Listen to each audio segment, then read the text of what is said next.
Okay,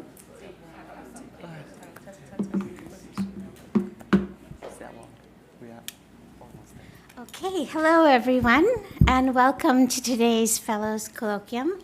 And it is my pleasure and honor to introduce Sanele Ntshingana, our Mandela Fellow for the 2025-2026 academic year. Sanele is lecturer in African Language Studies at the University of Cape Town's School of Languages and Literatures, where his focus is on isiXhosa and literary translation. Please forgive my pronunciation. An historian, he is at work on his PhD thesis, The Political Thought and African Intellectual History of Political Authority in the Southeast African Region, 1838-1918, at the University of Cape Town. And he will tell us about this shortly as soon as I leave the podium. Among his projects, other than the one which we will hear a little bit about today, is the British Academy-funded Imagining the Ordinary City, Arts, Placemaking, and Everyday Urban Lives, for which he has served as co-investigator and which studies literary, visual, and performance pieces that are inspired by the so-called ordinary cities of South Africa. It also attends to the prosaic dimensions of the larger metros, such as Cape Town.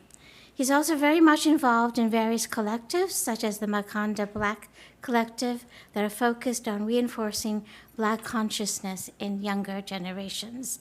Sanele's fellowship and thesis project traces how isiXhosa-speaking intellectuals, activists from 1838 to 1983 conceptualized political authority using vernacular concepts during a period of intense social and political transformation in South Africa. And the project brings renewed attention to figures often dismissed as mere informants or colonial collaborators, and reinterprets more widely recognized thinkers as not just Christian leaders, but as significant political theorists. Sanele analyzes both their ideas and the ontological frameworks shaping their discourse, while also examining how these notions of authority have been reframed by later historians, translators, and scholars. This multi-layered inquiry contributes to African political theory and epistemic colonization by foregrounding African intellectual traditions in their own terms. Please welcome Sanele.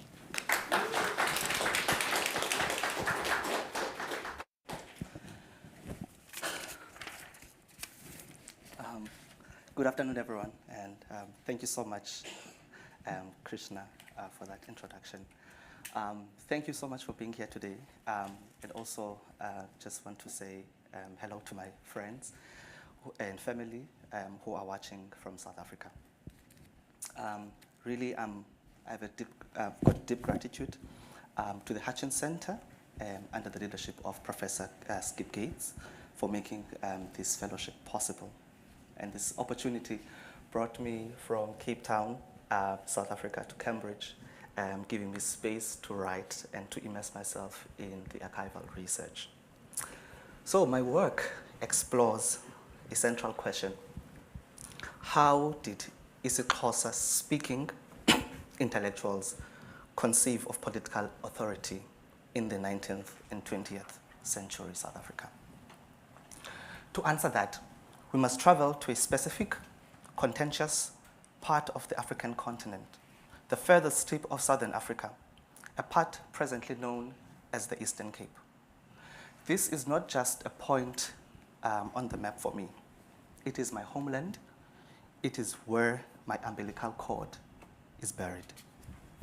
It is the land of temperate grasslands, nourished by summer rains and drained by rivers, flowing from the high escarpment down to the ocean. It's a landscape that has deeply shaped the history of the people I study. This history is also my family history. In the 19th century, my great-grandfathers traversed this land in search for grazing for their livestock. But in the 20th century, or as the 20th century brought increased land dispossession, they were forced into a different kind of movement. First, into laborers on white-owned farms, and later, under apartheid South Africa, into bifurcated towns, confined to the segregated townships, all in relentless search for work and survival. During the 19th and 20th centuries, my ancestors, speaking variants of isiXhosa and Khoisan languages, fiercely fought 9 wars against colonial Britain over a period of 100 years. These are known as frontier wars, a prolonged campaign of land dispossession. Ultimately, the independent local kingdoms were swayed, they were retooled, they were made into caricatures, and finally defeated in 1878. The theater for these wars was also the stage for missionary evangelism. Promising enlightenment, it firmly set roots amongst the Ngqika people in the Eastern Cape in the early 1900s. So Eastern Cape flourished with different people who called themselves different things, whether based on the chief or they gave themselves names. So the missionaries landed specifically under a chief called Ngqika, and he welcomed them.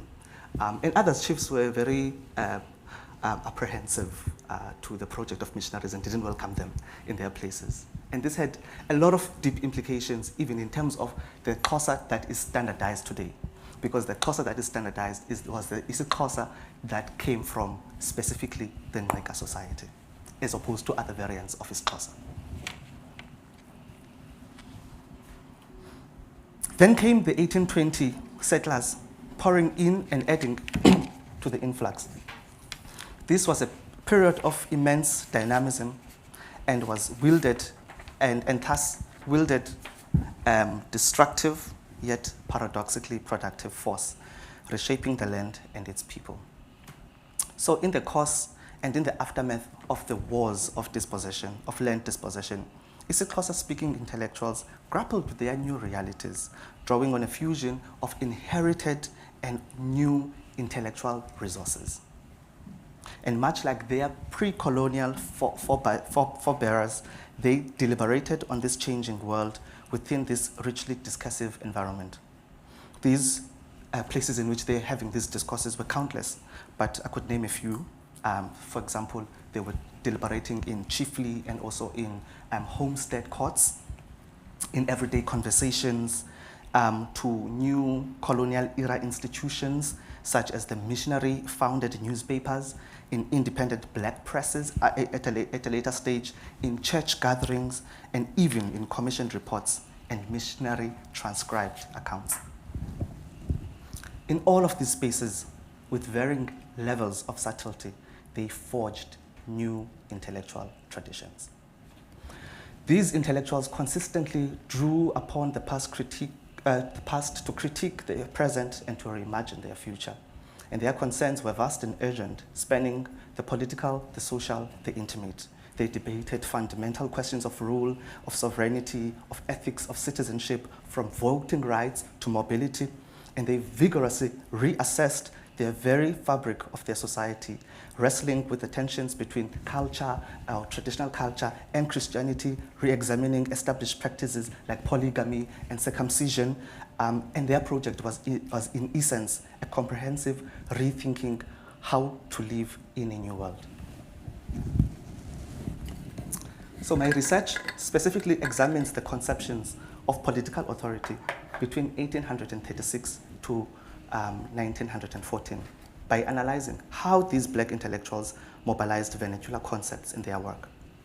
My broader project engages with the accounts produced by these black intellectuals in mission stations, in colonial commissioned reports, in missionary controlled and independent newspapers, and later in publications such as the Lovedale Press.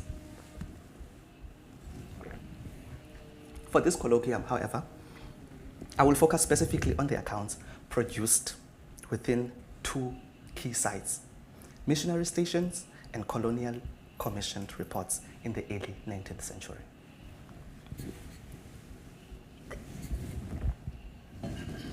My address today will tackle two interrelated problems. The first is the persistent underutilization and misframing of these intellectual accounts as oral traditions.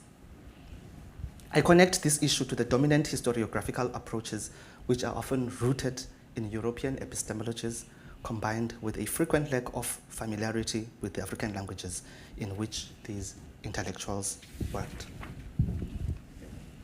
So my central argument is that this methodological shortcoming prevents many people who are studying the region from reading these particular accounts as what they truly are, as sophisticated political accounts, rich in nuance, full of complex argumentations.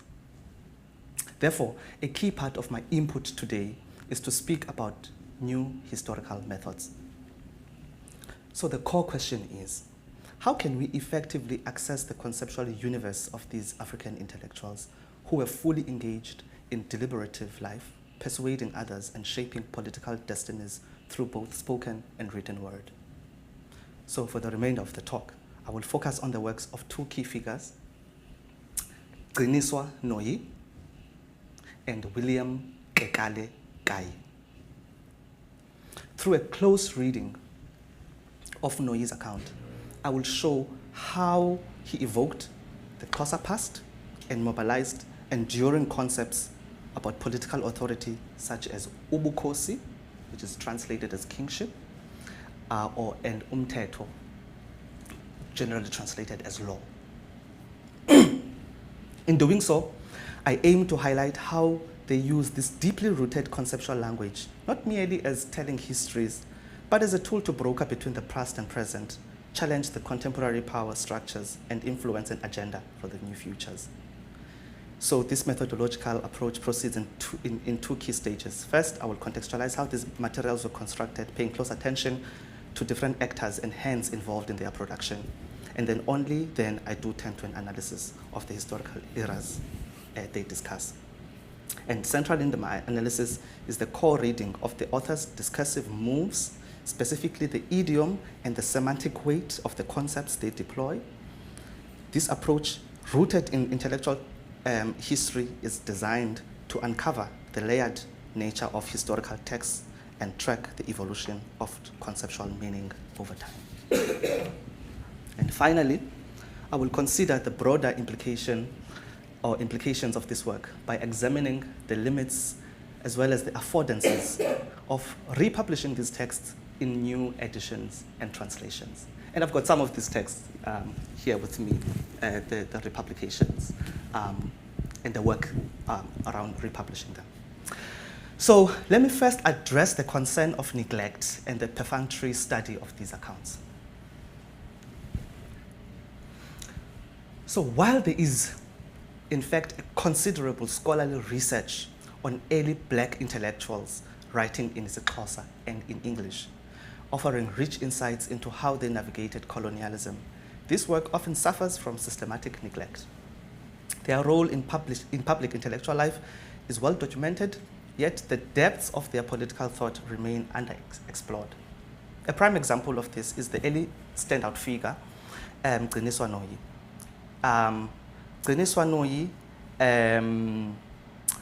is quite interesting. We cannot allocate any record, a visual record of him, unlike his many missionary interlocutors, because most of the Xhosa intellectuals in the early 1800s lacked a visual record, which is a material absence that mirrors a scholarly one. But to understand Noyi, we must understand his world. He lived in the late 1700s, operating within a remarkably diverse context among the Dutch, who first landed in South Africa. And there was also independent polities such as the Khoi people, the Gqoba, San communities. These are all different independent polities or nations, and they lived together. And this world was of considerable diversity, where there was intermarriages happening, and research shows that there is substantial incorporation of vocabulary, including Xhosa clicks. They're actually borrowed from the Khoi people, and some of the Dutch words. You know, we for table, we don't have a Xhosa word for table. We have itafile. taken from Duffel, so shows you this incorporation of these linguistic communities and how they were living side by side together. So given this background, we can reasonably speculate that Noyi's development of an expansive, Noyi's development of an expansive worldview was directly influenced by growing up in this rich cultural and linguistic milieu. Yet this very context is often overlooked in the perfunctory treatment of this work. The early 19th century saw missionary zeal spread across the globe, reaching South Africa and recruiting influential early prophets like a prophet called Ntshingana. And this prophet, he's famously known to have been so strong and got a lot of people following him. And one of the interesting things that happened to Ntshingana when he had different signs, and there's different interpretations of these signs, whether he was actually undergoing through a process of ukutwasa, of being initiated into being a healer, but there were a lot of signs that happened to Ntshingana in one of the ritual events he was attending. And it's a long story, but what is important here is that after that, Ntshingana washed off the red ochre, imbola, that the Xhosa people smeared on their face. And this was a profound symbolic break from the Xhosa traditions and ways of doing things, and to embrace a certain version of Christianity. So he also left his wives. He had 2 wives, and he left another wife, and he said no to polygamy. Started now going a way in which we can, if you read missionary records, they were absolutely against polygamy. And so Ntshingana, he would be preached against witchcraft, urging people to speak the truth. And so Noyi, who grows up in this context, becomes one of Ntshingana's followers, or a convert. And then after Ntshingana's death in 1830s, he joined the Scottish Missionary Society under Ntshingana's instruction to go and join the missionaries that were already working in the area as one of their earliest African converts. And this era, basically, if one thinks about in terms of intellectual productions of the time, there were Bible translations, there were lots of productions that were there to serve the missionaries to evangelize the African people.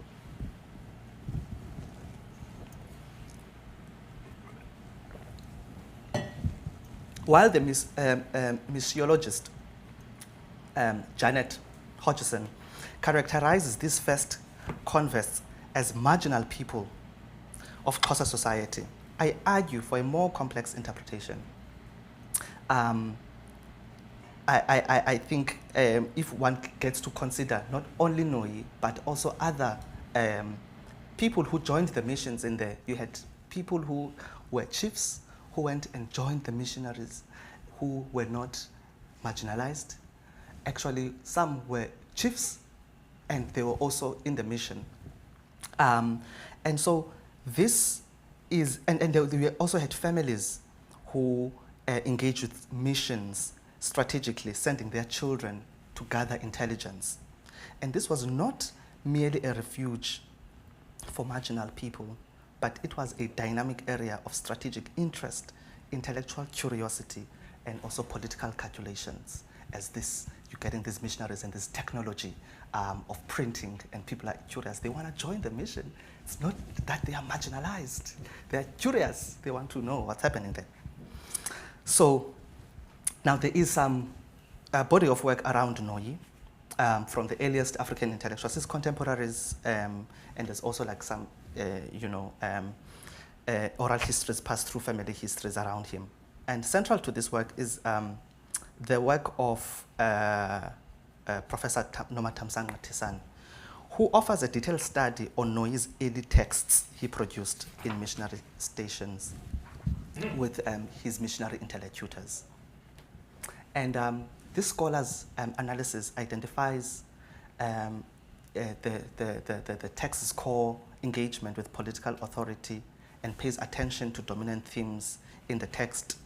And what's central in her argument is that a particular text that was produced by Noyi in 1838, I think it was published in 1838, was that central in it is that Noyi combined oral traditions such as historical narratives, origin stories, folk tales, to write a history of Xhosa royalty.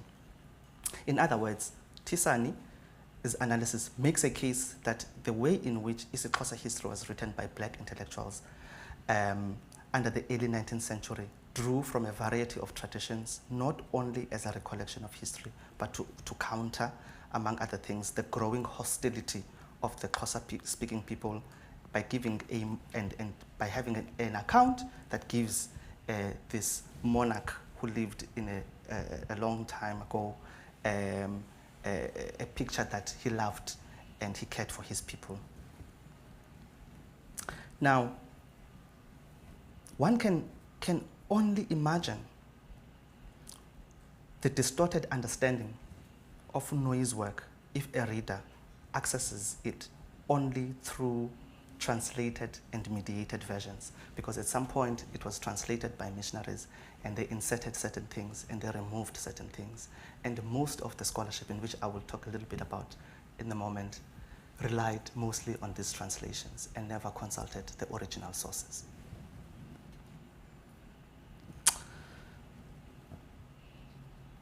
Less is known today about the next generation of intellectuals like William Kaye, who worked as a colonial interpreter. Kaye is most famously known as an interpreter in the colonial magistrate, Colonel John McLean. And sometime in the 1850s, the governor of the Cape Colony commissioned the office in the Eastern Cape to collect oral traditions and histories. And he had a particular agenda. Some who say it's a civilizing agenda, that he wanted to understand and collect all of these informations and use all of this information to set his own particular agenda. And he was such an interesting governor who had been a governor in New Zealand. He had been a governor also in Australia. So he had this experience, and he had done similar things to Maori people. He comes with this experience in South Africa, and he's very interested in the histories of the chiefdoms and wants to know the successions. And so he, as part of that effort, he then commissions these reports that, people must go and interview people and give a history of laws and precedents, etc. So now we have Noyi, we have Kekale, who interviews key figures in the Albany district, such as Gwija, recorded as a Mfengu resident, aged 70 or 80 years, and Danga, an aged principal headman of the Fingo location. Now, this commission placed William Kekale in a position of unique power and ambiguity, as opposed to just an interpreter who's sent to collect and ask people questions. As a compiler, he acted as a gatekeeper. He decided what information was deemed worthy of inclusion in the colonial record. And since none of the resulting texts attribute specific contributions of his interlocutors, we cannot establish a clear line between his voice and theirs. And it is highly likely that Kaye, understanding the power and permanence of the written record, he curated this history with a specific audience and purpose in mind. So he had enormous agency in how he was collecting this, even though he was collecting on behalf of this Governor Gray, who wants to, he has a particular agenda. So you have different people with specific agendas in here, in the production. So this conscious mediation is the key distinction between Kaye and Noyi. Noyi's missionary interlocutor was primarily interested in language and evangelism. Kaye's colonial commissioner was interested in knowledge for administration and control. And this difference in context and purpose fundamentally shapes their intellectual output, a point I will explore. Also, Kaye lived in 1850s, and this era in the Eastern Cape was defined by aggressive colonial subjugation, and a discursive shift from missionary-controlled print to state-commissioned reports. And Kaye's work was thus forged in the crucible of direct colonial power. Little is known about Kaye, his family and background, and the circumstances that led him to join the British Civil Services as an interpreter. The mystery surrounding Kaye's whereabouts, including his absence from the British Civil Service records, echoes what Karin Ziman's notion of an archive.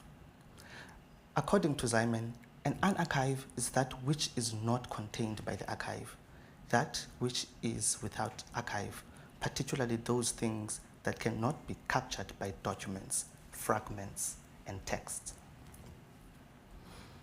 The accounts Kaye collected reveal a vast intellectual landscape. They grapple with a fusion of Christian and indigenous cosmologies.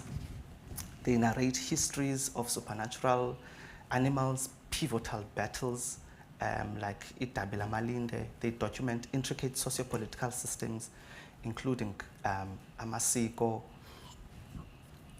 domestic conflicts, and profound questions of rulership and sovereignty. Now, prominent Eastern Cape historians, such as Jeff Perez and Clifton Christ, whose work was groundbreaking in its use of these sources as oral traditions, and which was a break in the 1970s in South Africa, a break from history that relied heavily on colonial sources. So you have got this turn, which is influenced by the decolonization of, in Africa, of histories, etc. So you have these historians who are mostly Marxists, and they take this stance to go and, write histories from oral, what they call oral traditions. Now,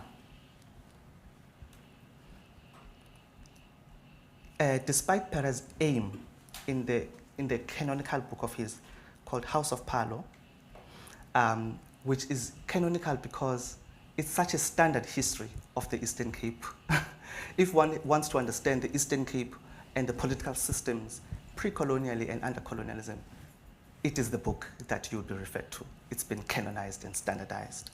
And he writes in his introduction that he wants to write a complete and comprehensive account of Xhosa histories. And his analysis, like Christ, failed to read these works like Kaye and Noyi in their original language, or to engage them as sophisticated texts.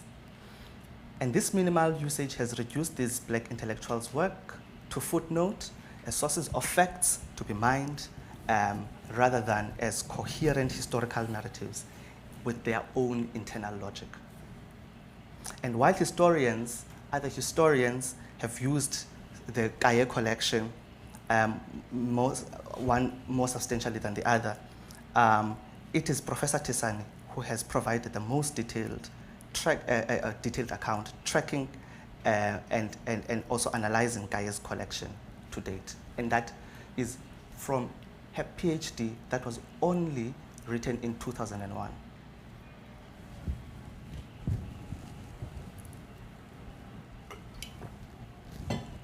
So while Tisani's work broke a new ground, it does not exhaust the possibilities for reading these texts. This is precisely where my intervention lies. I argue that a close, contextually grounded reading that considers the lives and the networks of these intellectuals and these productions will reveal a thickly layered intellectual world. And by unpacking the complex conceptual structures, the symbolic discourses, and modes of expositions within these accounts, we can illuminate their profound political concerns. This method invites a radical reassessment of these figures, moving beyond the limited categories of interpreters or native assistants to recognize them as sophisticated political thinkers in their own right. This heeds and corresponds to Caroline Hamilton's concern that there are few scholars who investigate the process involved in recording and rendering the spoken word into what are often multiple versions of the text produced over time and in variety of locales, and fewer still pay attention to choices of phrasing or words and concepts used in the local African languages or versions thereof. And Professor Nomalanga Mkhize takes this point further, underscoring that building knowledge across languages and contexts demands a particular care in both translation and interpretation, when she argues that the basis of this is the understanding that the building of knowledge using concepts from various languages and contexts requires a carefulness in translation and interpretation. And because of time, we are only going to explore one account in detail produced in the early 19th century by Gciniswa Noyi and his missionary interlocutor, John Benny. Now, let us get ourselves to the Eastern Cape in 1836.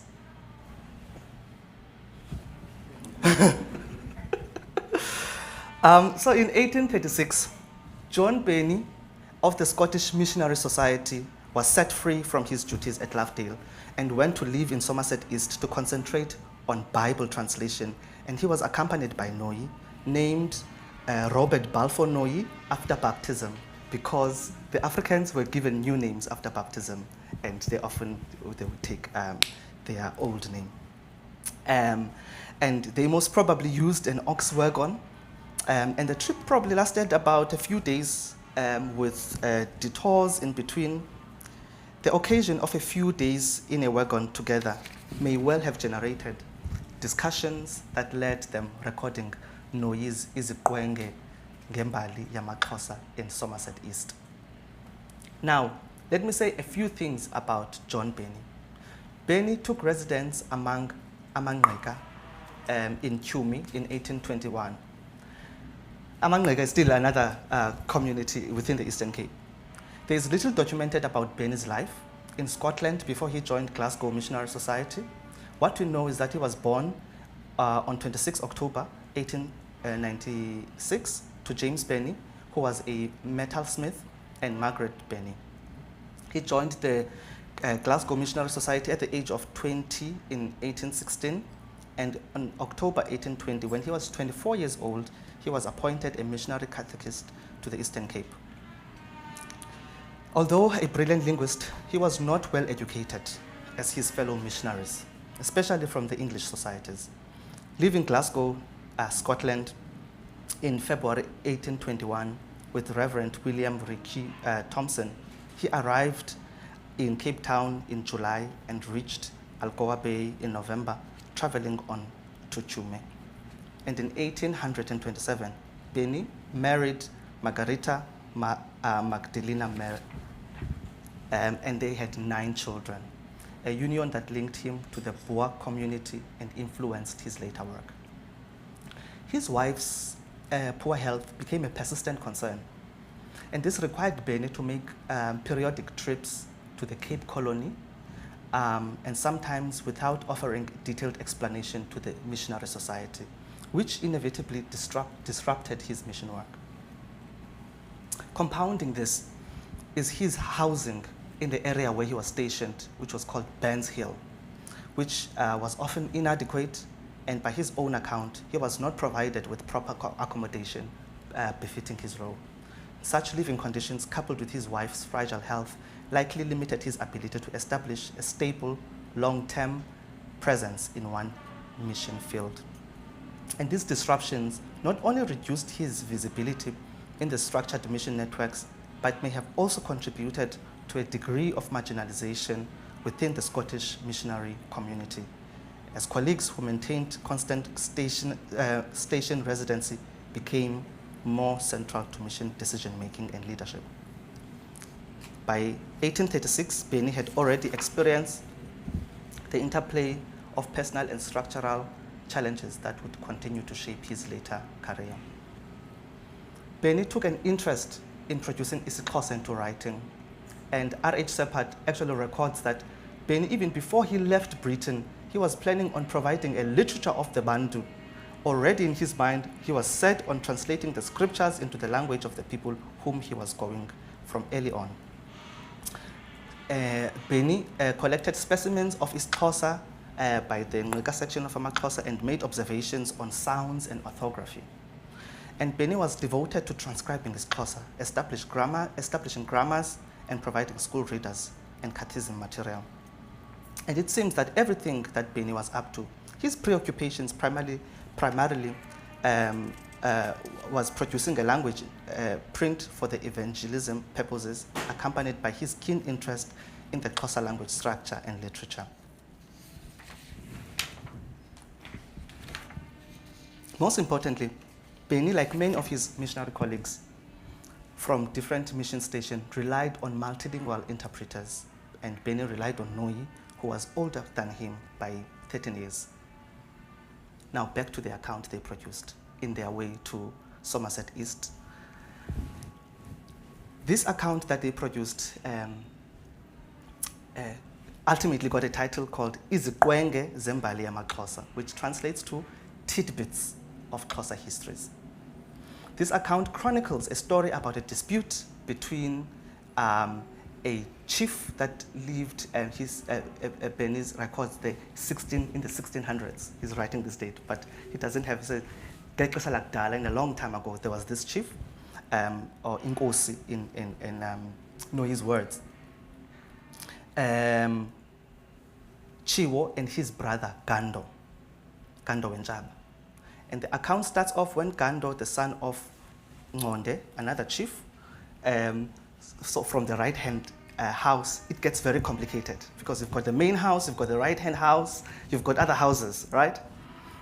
So this is very important. So Ngonde is from the right-hand house.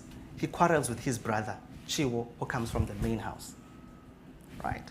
And these questions have a lot to do with legitimacy, etc., etc. And the story unfolds in the following way. Gando, from the right-hand house, disrespects the people of Inkosi, who was senior Chiwo. He took a certain portion of the meat. There's this scene where they went to hunt, a great hunt, and they found this hunt.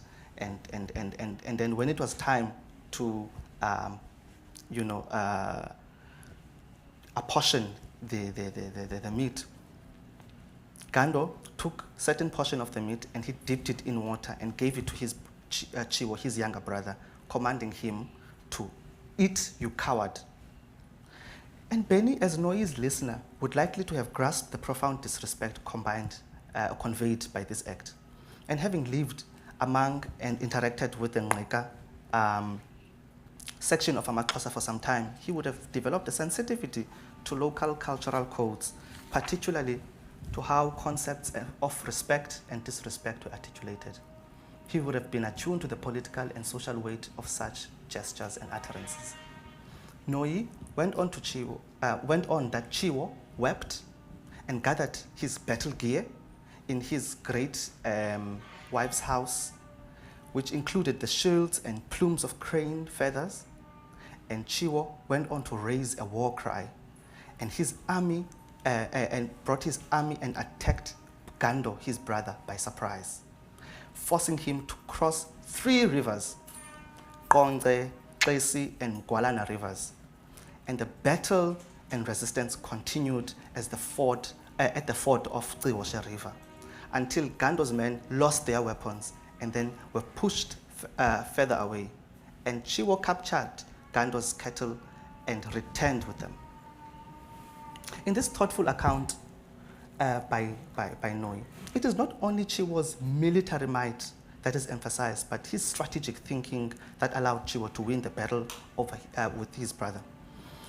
And Noyi cleverly depicted Chiwo as having been reluctant to take on a fight with his brother initially.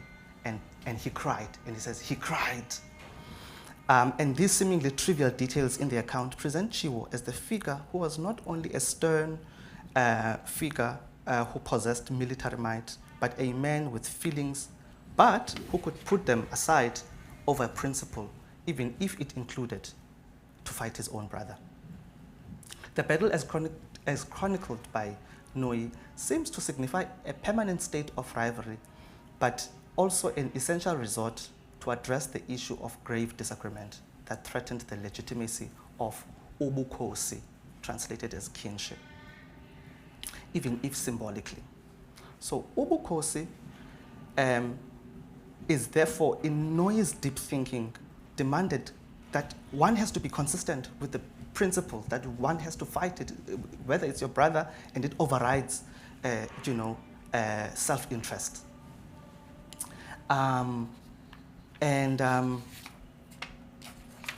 Noyi introduced in the account Keche, Gando's younger brother, to make a point about fluidity and movement. So he says that Gando deserted his old brother, Gando, or Keche deserted his older brother, Gando, presumably after this defeat, and he went to join the Ntinde, who seemed to have been, or Ntinde, who seems to have been one of their brothers. And details about Ntinde, this brother, and his polity are not quite clear in the account. But having defeated Gando, Gando crossed the Gqoba River, and he formed a settlement in another area. And there's a clear thread of movement, formation of independent polities, and shifting allegiances based on changing interests and strategic partnership in this account. It is a curious move for Noyi to seemingly present this view of Chiwo in this account than his own ancestor, Gando, because Noyi's father is actually a direct descendant of Gando, the right-hand guy. He's not telling a story of this guy, and he's presenting a story of this brother of his, Chiwo, and what he was doing strategically, and what he was. So it is for me one of the most interesting things about this man. I'll make this final point before I go to my concluding points. In this account, we are taken back to Chiwo, who then assembles his inner circles, or the councillors, to ask Gando to return to his homestead after a careful assessment. And Noyi noted that Gando initially refused this offer and said he would become a Dharma. A Dharma is to join and pledge allegiance to another group or a polity. And this happened a lot around that time. People would say, I stopped being a Xhosa now. I'm joining and pledging allegiance to these people. I'm a Zulu now. And that's how fluid identity was, right? And we think about identity as these concepts that are so, anyways. In what seems to be a contradictory set of events, then Gando agreed to go back to his home and joined Chiwo. Gando's people, however, went to join the Dharma group and lived what Noyi describes as a beautiful land with big forests and with wild animals. And again, the theme of here, fluidity, dynamism, and joining groups strategically based on flourishing environmental conditions and future opportunities is very strong in Noyi's account. Although Noyi in this account does not explicitly get into details about Chiwo assembling his polity, he moves to describe the social ills that emerged in this newly constituted settlement, such as incest, where people started to sleep with close blood relatives, wives. And Noyi then cleverly uses this emerging problem to demonstrate Chiwo's problem-solving skills, such as coming with solutions to end this issue by subjecting those who committed such acts to death. Related to this issue brought about in this account is the problem of obugqwirha, translated as witchcraft mostly, but I think about it as malevolent practices, in which Chiwo resolved by punishing the malevolent practitioners over the precipices. And possibly the most challenging of the many vexing problems that faced this polity was the scarcity of rain for many years, during which time people died, stole each other's cattle and corn, and destroying themselves. One could imagine that Beni, like many missionaries of this time, was uneasy about this discourse about the malign malignancy. And Noyi's discussion, however, seems to be an intellectual effort to reconcile the political order and what the missionaries regarded as witchcraft, suggesting that these things were not mutually exclusive. And he's telling the story, and it's so subtle, actually, when you then read this account and considering this context and what is going on, how he's responding to the demands of the discourse of his time. So the last thing is, from this situation of people experiencing famine, Noyi paints, and he says the people became destitute. Then he dramatizes Chiwo as strong and decisive form of assertive, wise leadership. And Noyi recounted that Chiwo proposed umthetho to abantu bakhe. So umthetho, which I said translated as law, but theta is actually the root tet signals dialogue. So even the root of what we understand as law, the Xhosa understood it as something that is deliberative, something that is not final law, that in which it was understood by these other forces that are coming by. So it was much rooted in in speaking, in dialoguing, in debating. And he uses umthetho to abantu bakhe, to feed those who are in need and to shed his cattle with the destitute. Those who failed to comply were punished severely. So the function of Noyi's account appears to be a thoughtful exploration of what constituted a good kingship, using Chiwo as a conduit. And Chiwo is portrayed as a stern and decisive visionary, one who exercised authority with firmness, but also with foresight and care. His redistribution of resources, particularly to the poor, paints a picture of a leader who combined both discipline and compassion. And so in Noyi's perspective then, care, especially for the vulnerable, emerges as a central attribute of just and effective kingship. Okay, I'll stop here with this account, and then I'll go to my concluding points.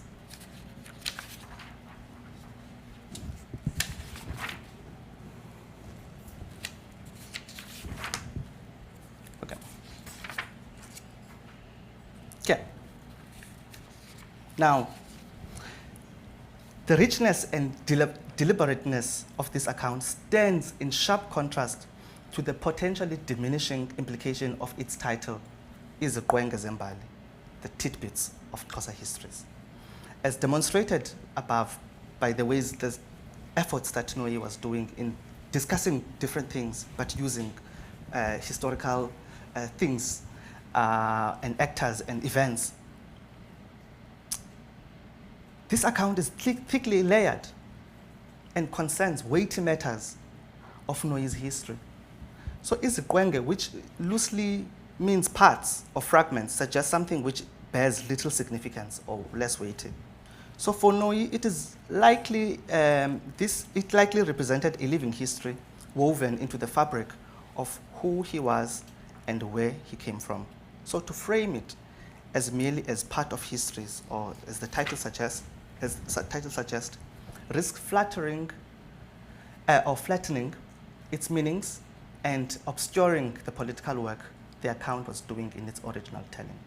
It is therefore possible that the title isiXhosa-speaking was a result of Bernie's proverbial hand, possibly added it after he had read and edited the account.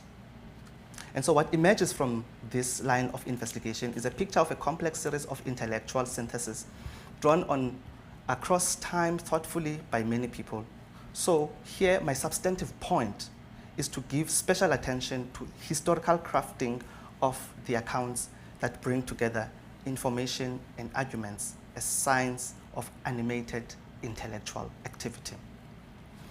So I have illustrated how this account, thickly layered account produced by Noyi, was just not an oral tradition, but a deliberate intellectual text that recalibrated the past's understanding of political authority to navigate the pressures of his colonial present, which was filled with missionary work.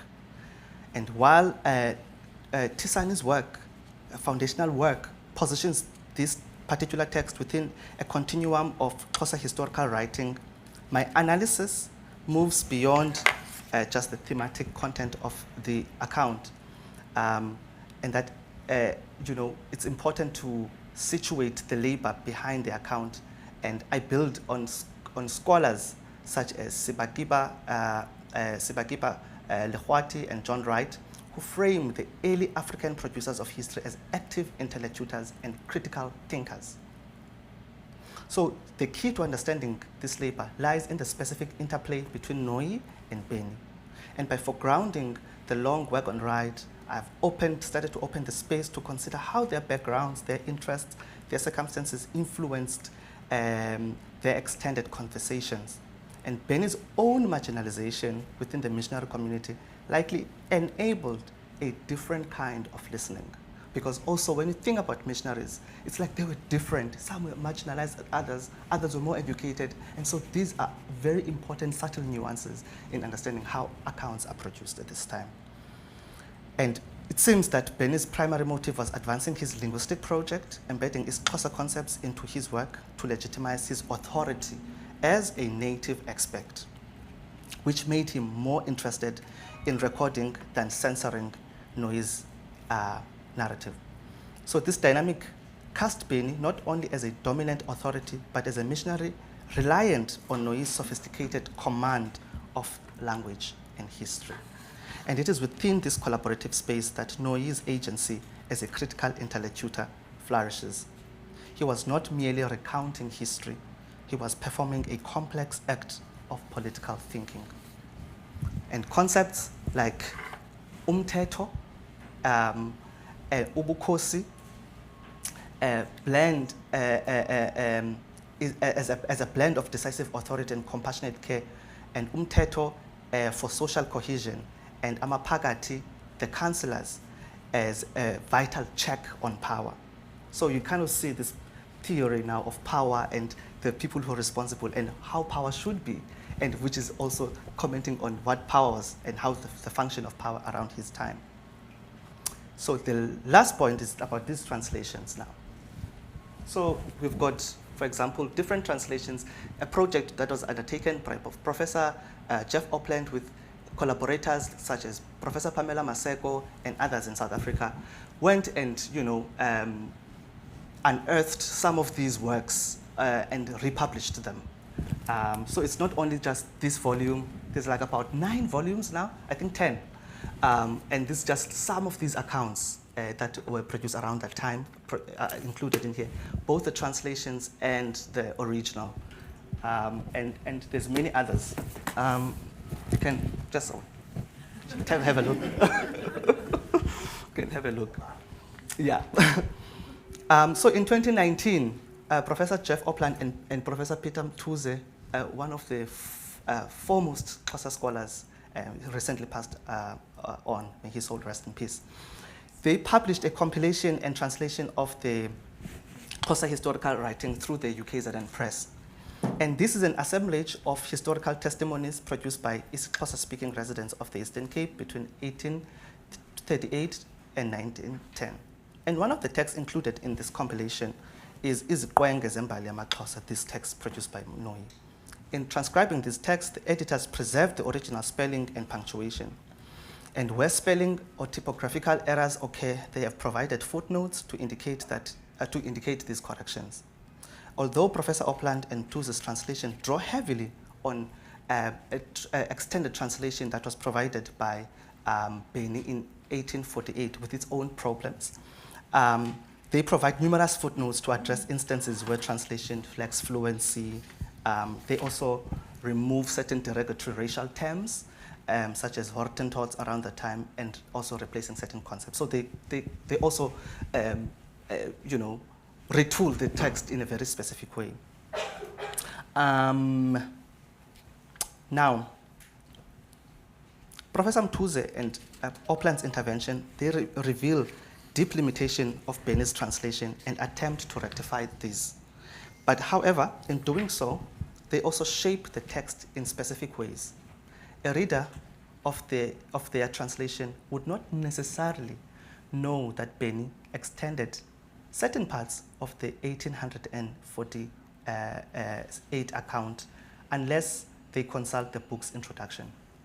Indeed, without careful attention to the introduction, readers might assume that these translations are solely work of Opland and Mthuze. And overall, the process of translating, editing, and transcribing this account and its continued circulation in public life reflects a sustained public interest, but also highlights the slippery nature and meaning, and as well as the risks of translations. So for this reason, it is important to remain attentive to the contradictions within the original account and its many mediators, rather than relying solely on secondary interpretations and republications, which risk the significant semantic distortions. Thank you.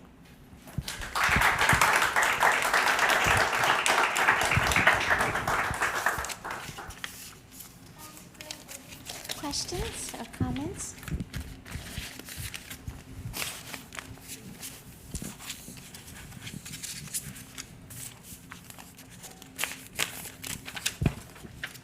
Thank you so much. I have a quick question. I have a couple of questions. One, I was counting up the number of archives that you were using, and it sounded like 9, right? Between university archives, canon, missionary archives, language archives. So that's really extraordinary work. Could you repeat the title of the book? It sounded like you were saying tidbits of history. Is that the word? It's, for fragments of history. Fragments, okay, because I liked the word tidbits, which is because then I was also thinking, in terms of the numbers of languages that you're working through, even Scottish in 1836 would have been considered a different language than English in 1836. I was just going to ask a quick question about technology. Given the ways that language databases can actually deal with uncertainty in language and uncertainty of archive at the same time, are you using some of the new language databases in terms of like trying to make sense of the multiple and competing uncertainties in the languages and the archives that you're using? Right. Okay. So one of the parts that I was going to talk about was to talk about the digital affordances that are available right now. But because of time, I didn't get to do that.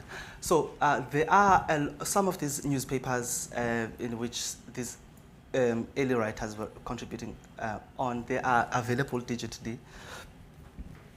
And there's incredible affordances in doing that, because you can search a word or a concept, and then you can get like multiple newspapers of where that word is coming from, who's saying what, and you can like track how that word is used and changes over time. So these are some of the things that, digitizing some of these things enable us.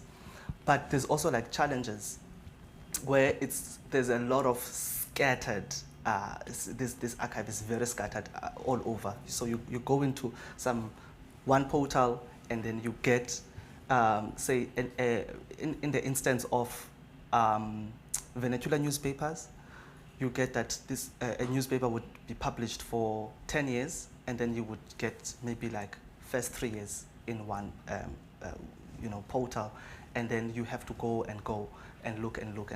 So what I then did, part of this project, was to track one of these intellectuals, which was Kaye, and I did a digital curation of his works, where I worked with a team of curators and researchers to consult with different libraries and where we could get anything possible of Kaye, and put all of that stuff online and convening that archive in a way where a person can get in and get as many things as possible. And where we don't have stuff, we do put, a placeholder that this material is no longer available, because some of these works, unfortunately, were no longer in print, and they are not available. So we're hoping sometimes that someone will give us a call and say, hey, listen, I've got this work, I would love to digitize it and donate it to you. So we do these kinds of efforts as well, taking into consideration that power, the potency of the digital space, and the databases. Fantastic, so interesting. Yeah.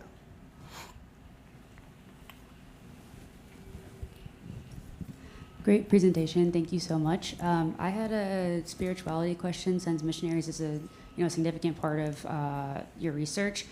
How do sangomas fit in this? So traditional healing and thinking about the ways that colonialism is affecting that, or the way that if you represent it during this time period, it's such a sacred practice. Would you write about it, or would it be something that's mentioned, or just kind of wondering how you handle that? Yeah.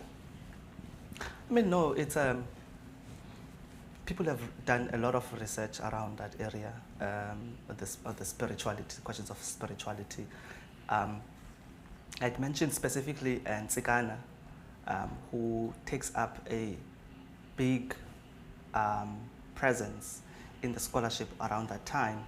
And there's this big contestation between him, who represented this Christian import of spirituality, and he had another equally powerful spiritual leader who was Makhanda Kancele. And most of the time you get in the scholarship these two figures, powerful figures around that time, being used against one another, and how this one was saying we have this version of God, and then you had another one who says no, I don't have that version of God. There's a specific version of God. He was so powerful, his competitor, his interlocutor, his Makhanda actually.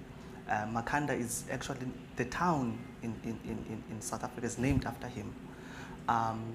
He was so powerful in that there's different, I would say, when you think about sangomas, it's not only one kind of spiritual practice. They've got different rankings. Others are war doctors, others are this and that. And so Makhanda was a war doctor. He led a battle in 1819 to Makhanda to resist the British people. And he was telling people, no, I had a prophet that the bullets will turn into water.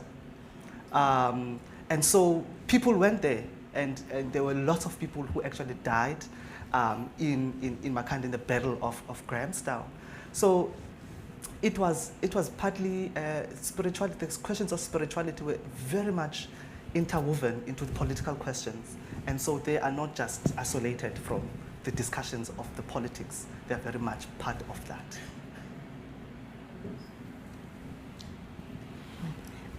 Thank you for this great talk. I have a lot of questions and thoughts, but I'll just stick to my primary question, which I think is maybe a little more cohesive right now. So I was really interested in the portion of your talk where you were speaking about the fluidity of allegiances in African polities at this particular time. And I'm wondering, in light of the fact that you're also thinking about these African intellectuals forming kind of colonial collaborations, or also being figured as colonial collaborators, how you're thinking about I guess, historical and contemporary notions of complicity, in this particular context, but also perhaps how some of these intellectuals are articulating their own sense of what complicity is or isn't in this particular historical context. Yeah. It's a great question, Jordan. There's they have suffered. The earliest writers have suffered a lot of neglect, not only just from the professional historians, but also some of the earliest, even their own intellectuals, or later on guys like Hobusana black intellectuals who started compiling texts and publishing them and making them canonical, and they dismissed them. And they would dismiss them as collaborators. They would dismiss them as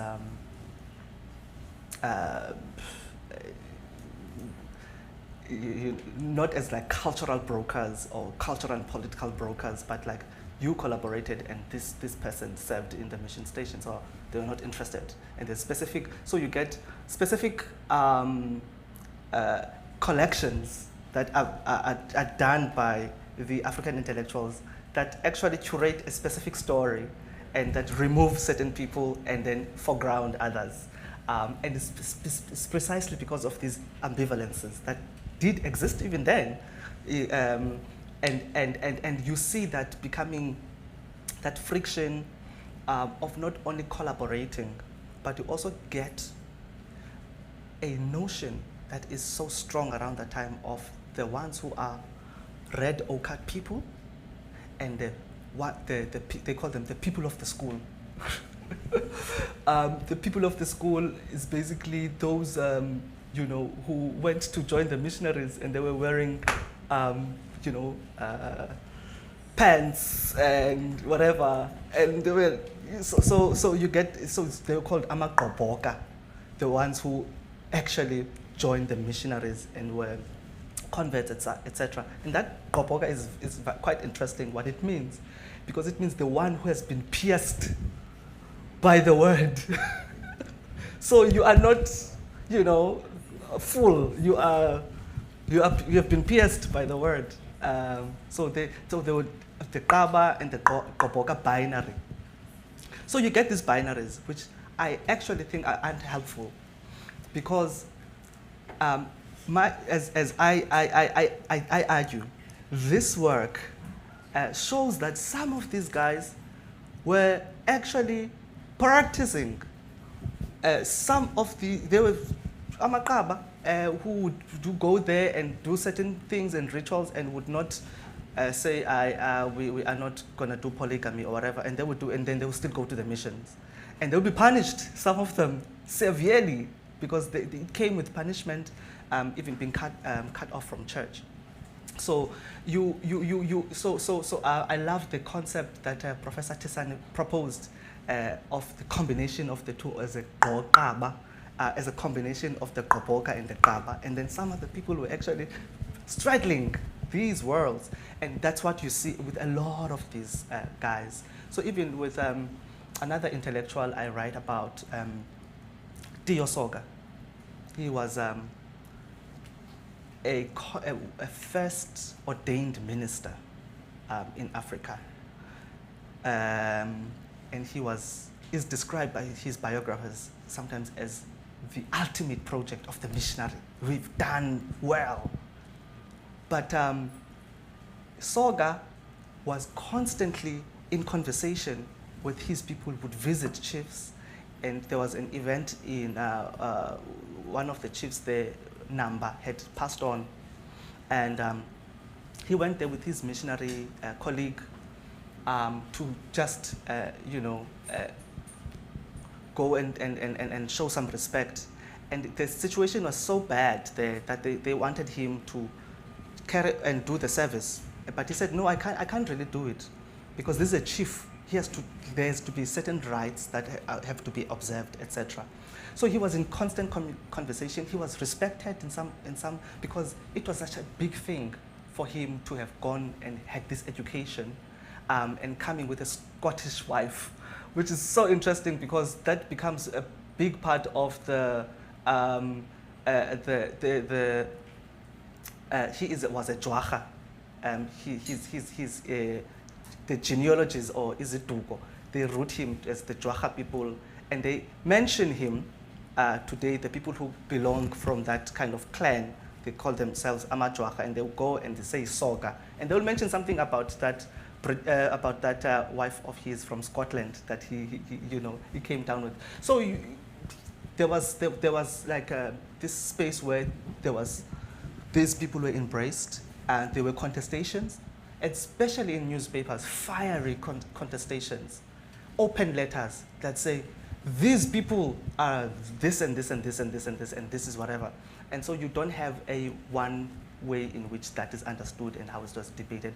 And also, like, most importantly, debate was such a thriving thing. People were debating, disagreeing, and like there would be like versions and versions of disagreement between like two people in a newspaper, and then there will be another one who says, oh, I don't agree with this person, and this and this. And so it was such a vibrant time. So, yeah.